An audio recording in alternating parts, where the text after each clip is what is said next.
And I remember asking her, is God with me here? Is God with me in this place where we're doing things that are so against him, so against his Torah, so against his mitzvahs? My name is Chana Horowitz. My name is Meir Horowitz. I'm originally from Delaware, and now we live in Coral Springs, Florida. I work in a Chabad Yeshiva in Coral Springs. I run a social media account called Day in My Jewish Life. We share our Jewish life online. I grew up in an Orthodox Hasidic home in Chicago. I am the youngest of 8. We grew up practicing all Jewish law, kept Shabbat every week. My mom covered her hair. My dad went to synagogue every day of the week and Shabbat. So I grew up in Wilmington, Delaware. I did not grow up in a religious family. I was definitely a proud Jew, but in a very cultural sense, not in an actual Jewish law sense. I actually went to a Quaker high school. Quakerism is like a sect of Christianity. I was one of maybe 10 Jews in that school, and I always felt proud to be Jewish. But that was pretty much the extent of the Judaism in my upbringing. When I was in high school, I was very happy with my life. I got good grades. I had lots of friends. I was involved in sports, in extracurricular activities. I was a classic American teenager and living the dream. There was nothing more, if you looked at my life on paper, that I really needed. One day, my mother told me when I was in 9th grade that a lady was coming over to my house, and she was going to talk to me and my brothers about joining this youth group program that she and her husband were starting.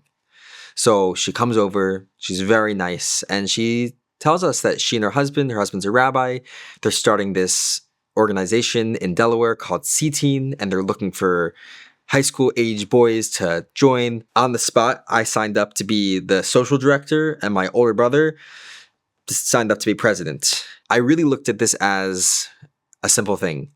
I want to get into a really good college, and one of the best ways to get into a good college is to have a really good, full, diverse application with not just good grades, not just good test scores, but extracurricular activities. So what better than being on the leadership board of a religious Jewish youth group organization? So I said yes. Little did I know that yes would completely change the entire trajectory of my life. So I started attending these weekly programs where they would have kosher food and we would learn about Judaism. And once a month, they would have a Shabbat dinner where they would invite all the teens to come, and we would sit around their table, eat delicious Shabbat food, play games around the table, have deep, meaningful discussions. And at the beginning, I would mock it. I was kind of making fun of their lifestyle. First of all, I very sincerely disagreed with the lifestyle that these Orthodox Jews were living. They were amazing people, and that I never doubted. They were so nice, but their lifestyle was absolutely insane. But I thought they were good people, and she made really good food. So that was really enough. I'm also a social guy, so I recruited a bunch of my friends from different high schools in the area to come, a bunch of my Jewish family friends, and we would go, and it would be like a social gathering for us. We would all leave Friday night, go to our high school parties, but there was something there that kept me coming back. Through all the good times and enjoying myself, there was also building within me a bit of a almost frustration, a bit of a resentment towards them, in the sense that I really had strong opinions. I was not sold on their lifestyle. I was not sold on this crazy life I didn't understand why they decided to live such a lifestyle. I was also very into, secular feminism. And to me, I was very disturbed that I felt, it was the stereotypical, she's always in the kitchen. She's just like, Shmata, the mother of now she didn't hold herself that way. But to me, that was what I said. She's a religious woman. She must be this. She's a religious woman. She must be, treated badly. She must be oppressed by her husband. He's really nice, but I'm sure he oppresses her. And yeah, maybe she wants to be a lawyer. Maybe she wants to be a doctor, She could totally be she's a really smart lady. Why isn't she a professional? Why does she have to do this? There was actually one night, I believe it was Shavuos, where I did not leave their house until sunrise. I got there sometime in the evening and stayed with a friend, and we were sitting on the couch across from the Rebbitzin and just having these deep discussions, asking her these questions for hours and hours and hours. And something that was so moving to me was that At that point, she had a good 4 or 5 kids, and she'd surely be woken up throughout the night by multiple babies, and had a whole meal to serve the next day and the next day. And I just couldn't believe how dedicated she was. She was so given over to us. So besides for the answers of her questions, that dedication alone was extremely impactful on me. I remember leaving their house, obviously driving home that morning, and just feeling so uplifted. And slowly, I would look at the calendar and not look forward to the high school parties. I would be wanting there to be more and more Sitin Shabbat dinners. And when I would go to the Shabbat dinners and I had a party after, I wasn't excited for the party. I was going because I felt like that's what I had to do. But I really just wanted to stay there. That is where I felt comfortable. That is where I felt safe. That is where I felt loved. And that's where I felt like there was actually something real going on. This dichotomy started to occur where the more I went to Chabad, the more I felt the emptiness in the lifestyle that I was living. I didn't really feel that emptiness until I started getting more involved in Chabad. And it was actually freaking me out. And it would actually sometimes make me resist Chabad a bit more. Because it was this is making me this is my life. That's never going to be my life, this rabbi and rabbitin. So by going to them, it makes me not like my life as much. It makes my life feel emptier. In fact, in my senior year of high school, I remember a conversation with my rabbitin. I told her I'm going to cut back. This is my last year of high school. I want to enjoy. I'm going to college next year. Really just focus on living up in my last year of high school and just enjoying and getting ready for college. And it was almost okay, I'm going to start checking out of Chabad. I'm going to start checking out of this. This has been great. It's been a great addition to my high school. But now it's time to focus on what I'm really going to be doing in my life, which is all the other stuff and the career. So my favorite weekend every year, even if I had the most exciting plans other weekends, there was nothing that compared to the Sitin Shabbaton in Crown Heights. That alone made such an impact on me, so much so that I wanted more. And going into my senior year, I actually went on the Sitin Heritage Quest to Poland and Israel, where a group of teens just like me all went, and we were led by a Chabad rabbi and Chabad boys, and they took us on this amazing trip. I got back from that trip on such a high. I landed and I was actually scared at how inspired I was. I had just been on the most inspiring trip of my life, and I literally wanted to just jump into religion. And that was terrifying because I did not want to jump into religion. That would completely uproot all of my life's work and plans. So I landed and I had my mother take me to Hollywood Grill, which was one of my favorite diners, and I made sure to get all of my favorite non-kosher dishes just to ground me that, that was a great trip. Here's my bacon, egg, and cheese, right? We're not going there. But I couldn't let go of it. It had made such an impact. I had now been in C-Team for 3 years. I just had the most amazing spiritual summer of my life. So I couldn't just abandon it. That there was just a part of me inside saying, you need to do something. So I asked my shluchim if we could meet. And I told them I really want to take something on. Just one thing to hold all this inspiration that I felt from this trip. So I was pretty adamant that I wanted to start wearing a yarmulke to my high school. Came time for college acceptances. So I applied to George Washington University, and they got accepted. While I was waiting for my acceptances, something felt so wrong about going to college right away. I felt that there's just a part of me inside. There's a spark within me that I need to explore. I will forever regret if I take all of these positive Jewish experiences with Chabad and I just abandon them and just go to college and move on. There will always be a part of me that says, hey, what could have come from this? There's something that felt so real in Chabad, something that just tasted so true, unlike anything I had tasted before. So I spoke to my parents and I decided I wanted to go to Israel for the year. There was a place that we stopped by when I was on my trip with Sitin in Israel, a place called Mayanot. Mayanot is a yeshiva for boys like me who aren't necessarily religious yet, but are interested in exploring their Judaism further. So I told my parents, there's a place called Mayanot, and I think I want to go there. It's a Chabad yeshiva, and obviously my parents were quite freaked out. Your And poor parents. yeah, my parents were very concerned, but they're good parents and they wanted the best for their kids, and they did want us to follow our hearts of what we wanted to do with our lives. They're very open-minded in that sense. So I spoke to my parents and my shluchim, and I decided, you know what?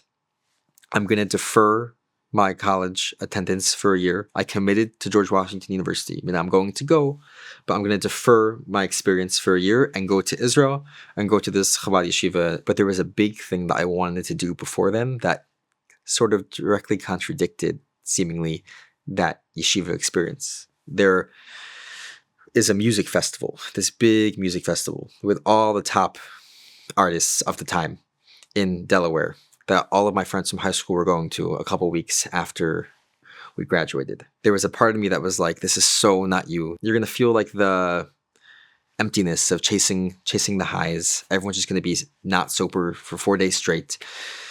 And you're not going to feel good. But there was another part of me that was like, you know what? My life might change dramatically because I knew I love Chabad, I love Judaism, and you're about to go to yeshiva.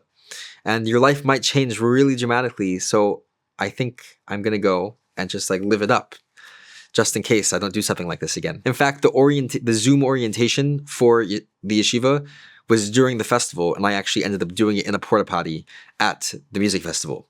So it was just like I was in between these two worlds, these two very different worlds, and I just like didn't feel comfortable in the world that I was living in, and kind of knew where my heart was, that I loved Judaism, I loved Chabad, but I just couldn't fully let go, and I also wanted to have this final big experience. So I went, and sure enough, it was fun.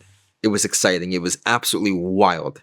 I enjoyed the concert. Some of my favorite artists were there, and I had a great time. But there was a couple days in that I just felt this absolute disgust. It was like, what on earth is this? This is so empty. This was meant to be the high. This was meant to be the ultimate experience. Yet I felt so empty. It didn't feel like me. I almost felt like a stranger amongst all these people. So one night at the festival, it just got to be too much. And the only person I wanted to talk to in the world was the Rebbitzin. So I called her and I said, like, this is just not me.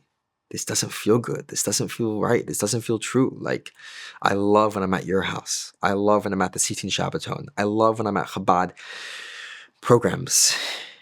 And I love when I'm socializing with other fellow Jews.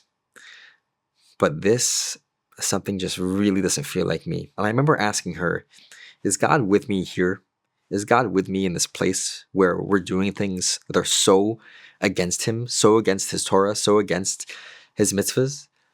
And she said, yeah, God's with you everywhere. You're just bringing him down. You're just bringing him down there. He's with you. But, you're schlepping him down with you to wherever you are. But he's never going to leave your side. Like, God's always there protecting you.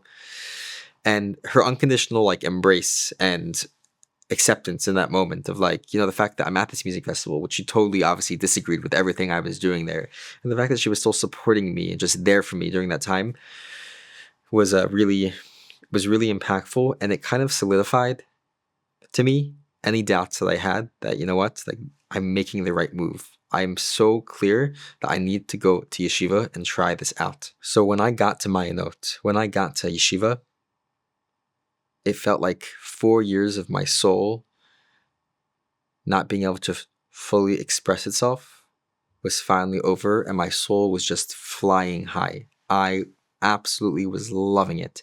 Now, that doesn't mean I was taking things on. I wasn't adding, in tons of mitzvahs, and I took things on very slowly, but just this warm embrace of Judaism. And this time, it wasn't just a seating event. It wasn't just a fun social event, but it was actually deep learning into Hasidus, into Jewish mysticism, with real rabbis who are teaching us and guiding us. And I just found it to be so inspiring. And I slowly took on more and more mitzvahs. And by the end of the year, I looked like a full-on Chabad guy. I started growing out my beard. I started wearing tzitzis, yarmulke. I wanted to just go full on. I wanted to be like all these cool Chabad guys, Chabad rabbis. I just truly fell in love with it. And I would say by mid-year, I was like, this is what I'm doing. My father came to visit me, and he told me, listen, Zach was my English name. He said, listen, I'm happy you're having this experience, but you should know we're not paying for another year of this. You need to go to college. In my family and in the world, like getting a career, that's what life's all about, so we're not going to be financially supporting anything further. And I told my father, okay, this is something that really means a lot to me, and if you don't pay for it, I'll figure out a way to pay for it, but I'm not going to college. And 4 years later, I was still in yeshiva. Once I finished high school in Toronto, I went to seminary in Italy. The next step for an Orthodox Hasidic girl is starting to date. And I was ready. I was so excited. I wanted to just settle and start my life. The way that it works is we go through classic matchmaker, a shadchan. And she has a bunch of resumes. You have to write up your resume, send in a picture if you want, your age, your height, different things about you, like a work resume.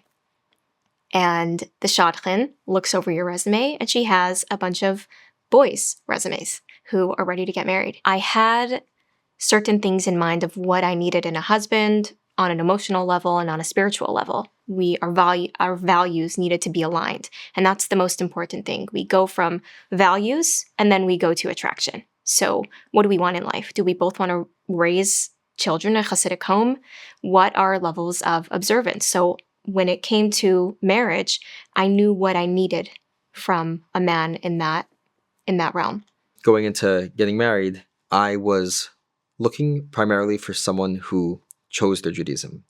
As cool as it would be to end up marrying someone who grew up Chabad, who grew up Orthodox, which I ended up doing. You probably always pictured yourself with a fellow Baal Tshuva. I always pictured myself with a fellow Baal Tshuva because my main priority was someone who chose Judaism. So that doesn't always fit with someone who grew up religious. A lot of times they were just raised religious and they're just doing their thing and naturally were religious. So yeah, I didn't necessarily think I'd end up with someone who grew up Chabad. When I received Meir's resume, when it was sent to me and I looked through it, I did see that he didn't grow up religious. And I have to say that did give me a bit of a scare because I had grown up since birth till the age of 20, fully observant. I knew the culture. I knew I had been in it for so many years. And I looked at when he had become religious, and it was 3 years ago. But ultimately, I was fascinated that he changed his entire life around at the age of 19. His fire for Judaism would be crazy. And I really wanted that in my home. I wanted that for myself. I wanted that for my kids. And growing up Orthodox, growing up in a Hasidic home, you get used to everything. And what I really wanted was that fire that I was hoping he had. And after a few dates, it became quite apparent that we were right for each other. On the outside, people definitely think that Orthodox Hasidic marriages are less loving, less connecting. And I think that's because they're judging love and relationships by very different metrics. In the regular world, love is judged by the Instagrammable moments, the public displays of affection, seeing a couple walking down the street, holding hands, looking at each other lovingly, looking cute. And you don't see Orthodox people doing that, very simply. You just don't. There's a certain public boundary that we have because we believe that those special moments are meant to be savored and they're intimate moments that are meant to be privately between the husband and wife. That's not for the public. That's not for everyone to see. That's a contradiction to intimacy. That's a contradiction to what relationships are. So on the outside, it can look cold. And I get why people think that. It can look cold because you see a bunch of couples and you see the Orthodox couple and they have a bit of a distance from each other. They're not putting their arms around each other. They're not holding each other's hands. But those moments between husband and wife are the most special. Those are the most intimate moments. And on the contrary, they should not be displayed in public. They should be between husband and wife in an intimate way, in private. It's not a show. So I started my social media account about 14 months ago. And honestly, I started it because I love my life. I love the life that we built together.